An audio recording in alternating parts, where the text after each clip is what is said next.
SASDOவின் பிரதான செய்திகள். முதலில் தலைப்புச் செய்திகள். ஜனாதிபதிக்கும் ஜப்பான் நிப்போன் மன்றத்தின் தலைவருக்கும் இடையில் சந்திப்பு. சிங்கப்பூர் மாதிரியை இலங்கை ஏற்றுக்கொள்ள சிறிது காலம் எடுக்கும் என பிரதமர் தெரிவிப்பு. மஹிந்தாவின் மகனுக்கு உயிர் அச்சுறுத்தல், அரசிடம் விடுவிக்கப்பட்டுள்ள கோரிக்கை. ரணில் சயீத் அடுத்த வாரம் நேரடி சந்திப்பு. மனைவியை கொடூரமாக கொலை செய்த கணவன், நெற்கதியில் குழந்தைகள். சீரழிக்கப்பட்டு தொடரூந்திலிருந்து தள்ளிவிடப்பட்ட கர்ப்பிணி, இந்தியாவை உலுக்கிய அதிர்ச்சி சம்பவம். தொடர்பன விரிவான செய்திகள். தாயக செய்திகள்.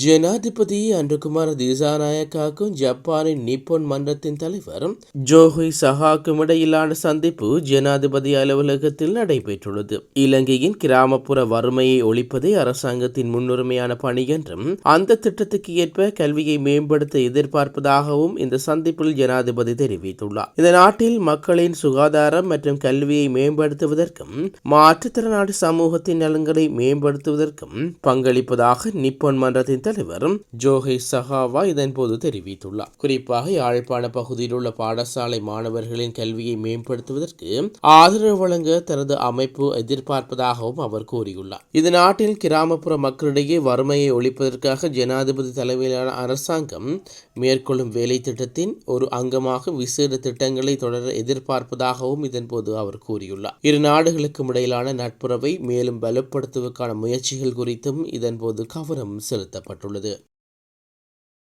நாடாளுமன்ற உறுப்பினர்களுக்கு அதிக ஊதியம் வழங்கப்படும் சிங்கப்பூர் மாதிரியை இலங்கை ஏற்றுக்கொள்ளவும் அரசியலில் ஒரு கவர்ச்சிகரமான தொழிலாக மாற்றவும் சிறிது காலம் எடுக்கும் என்று பிரதமர் ஹரணி அமரசூரிய தெரிவித்துள்ளார். ஆளும் தேசிய மக்கள் சக்தி அமைச்சர் பதவிகள் மற்றும் நாடாளுமன்ற உறுப்பினர்களின் சலுகையில் தொடர்பாக எடுத்த நடவடிக்கைகள் குறித்து எதிர்க்கட்சி குற்றச்சாட்டுகளை முன்வைத்த நிலையில் இந்த கருத்தை பிரதமர் குறிப்பிட்டுள்ளார். முன்னதாக நாடாளுமன்ற உறுப்பினர்களுக்கான ஓய்வூதியத்தை ஒழிப்பதற்காக தனிநபர் தீர்மானத்தை மன்றில் முன்வைத்த நாடாளுமன்ற உறுப்பினர் ரவி கருணாநாயக்க இலங்கை சிங்கப்பூர் மாதிரியை ஏற்றுக்கொள்ள வேண்டும் என்று பரிந்துரைத்துள்ளார். அரசியலை ஒரு கவர்ச்சிகரமான தொழிலாக மாற்ற சிங்கப்பூர் அனைத்து நாடாளுமன்ற உறுப்பினர்களுக்கும் அதிக சம்பளம் வழங்குகிறது. மலேசியா, தாய்லாந்து மற்றும் இந்தோனேஷியாவும் அதே மாதிரியை பின்பற்றுகின்றன. எனவே இலங்கையும் அதனை பின்பற்ற வேண்டும். இந்த தலைமுறையில் இலங்கை அதை செய்ய வேண்டும். அர்ப்பணிப்பின் மூலம் அதனை செய்ய முடியும் என்று ரவி கருணாநாயக்க குறிப்பிட்டுள்ளார். இருப்பினும் இந்த பிரேரணைக்கு பதிலளித்த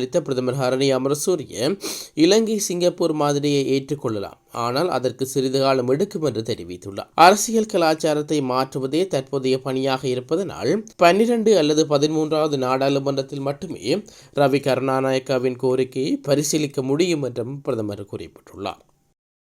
முன்னாள் ஜனாதிபதி மஹிந்த ராஜபக்சவின் மகன் யோசித ராஜபக்ச தனது பாதுகாப்பிற்காக துப்பாக்கியை வழங்குமாறு அரசாங்கத்திடம் கோரிக்கை விடுவித்துள்ளதாக தகவல்கள் வெளியாகியுள்ளது. பாதுகாப்பிற்காக 7 துப்பாக்கிகளை மீள பெற்றுக் கொண்டதாக அரசாங்கம் தெரிவித்துள்ள பின்னணியில் அவர் இந்த கோரிக்கையை விடுவித்துள்ளார். ஜோசிதவிடம் 7 துப்பாக்கிகள் உள்ளதென முதலில் செய்திகள் வெளியாகும் போது அவர் வெளிநாட்டில் இருந்துள்ளார். இந்த செய்திகள் வெளியாகியவுடன் இலங்கை வந்த ஜோசித அனைத்து துப்பாக்கிகளையும் அரசாங்கத்திடம் ஒப்படைத்துள்ளார். 7 துப்பாக்கிகள் இருப்பதாக கூறப்பட்டாலும் 7இல் 5 துப்பாக்கிகள் ஏற்கனவே ஒப்படைத்ததுடன் எஞ்சிய 2 துப்பாக்கிகளையும் அரசிடம் கையளித்துள்ளார். இந்நிலையில் தனது பாதுகாப்பிற்கு அச்சுறுத்தல் உள்ளதாகவும் தனக்கு ஒரு துப்பாக்கியை வழங்க வேண்டும் எனவும் ஜோசித ராஜபக்ச பாதுகாப்பு அமைச்சரிடம் கோரிக்கையை விடுவித்துள்ளார். ஐக்கிய மக்கள் சக்தி மற்றும் ஐக்கிய தேசிய கட்சிகள் ஒன்றிணைந்து செயலாற்றுவது தொடர்பில் குறித்த கட்சிகளின் தலைமைகளான சயித் பிரேமதாச மற்றும் ரணில் விக்ரமசிங்க ஆகியோருக்கு இடையிலான நேரடி சந்திப்பு ஒன்று இடம்பெற உள்ளது. அடுத்த வாரம் அதற்கான சந்திப்புகள் கொழும்பில் நடைபெற உள்ளதாக தெரிவிக்கப்படுகிறது. இரு கட்சிகளும் இணைந்து செயற்படுவது தொடர்பில் கடந்த நாட்களில் இரு கட்சிகளின் பிரதிநிதிகள் பல்வேறுபட்ட பேச்சுவார்த்தைகளை முன்னெடுத்திருந்தார்கள். குறித்த சந்திப்புகளில் ஏற்படுத்திக் கொள்ளப்பட்ட இணக்கப்பாடுகள் மற்றும் அதனூடாக இரு கட்சிகளும் இணைந்து செயற்படுவது குறித்தும் இரு கட்சிகளின் தலைவர்களும் சந்தித்து பேச்சுவார்த்தை நடத்த உள்ளனர். வாத்துவை வெராகம பகுதியில் கணவர் ஒருவர் தனது மனைவியின் கழுத்தை அறுத்து கொலை செய்துள்ளார். கொலை செய்யப்பட்டவர் வாத்துவ வேரகம பகுதியைச் சேர்ந்த இஷாதா நிதாஷினி சல்காது என்ற 29 வயதுடைய பெண் ஆவார். உயிர்ந்த பெண்ணுக்கு 6 மாதம் மற்றும் 3 வயது போன்று 6 வயதுடைய 3 குழந்தைகள் உள்ளன என்று போலீசார் தெரிவித்துள்ளனர். இந்த கொலை தொடர்பாக அவரது 37 வயது கணவர் கைது செய்யப்பட்டுள்ள நிலையில் கொலைக்கு பயன்படுத்தப்பட்டுள்ள கூறிய ஆயுதத்தையும் போலீசார் மீட்டுள்ளார்கள். வாக்குவாதத்தை தொடர்ந்து சந்தேக நபர் இந்த கொலை செய்திருப்பது விசாரணையில் தெரிய வந்துள்ளதாக போலீசார் மேலும் தெரிவித்துள்ளனர். உலகச் செய்திகள். இந்தியாவில் கர்ப்பிணி பெண்ணொருவர் தகாத முறைக்குட்படுத்தப்பட்டு ஓடும் ரயிலிலிருந்து கீழே தள்ளிவிடப்பட்டுள்ள சம்பவம் பாரிய அதிர்ச்சியை ஏற்படுத்தியுள்ளது.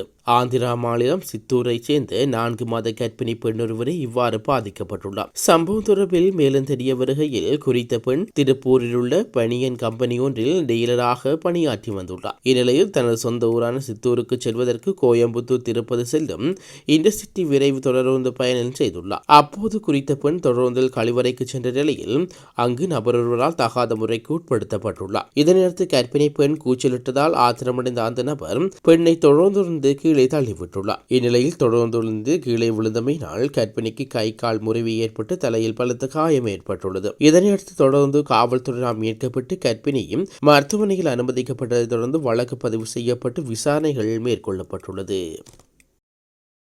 மீண்டும் தலைப்புச் செய்திகள்.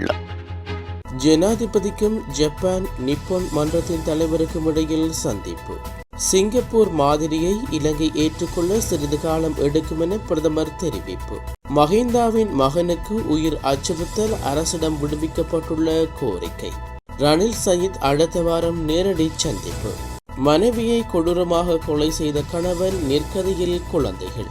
சீரழிக்கப்பட்டு தொடரூந்திலிருந்து தள்ளிவிடப்பட்ட கர்ப்பிணி, இந்தியாவை உலுக்கிய அதிர்ச்சி சம்பவம்.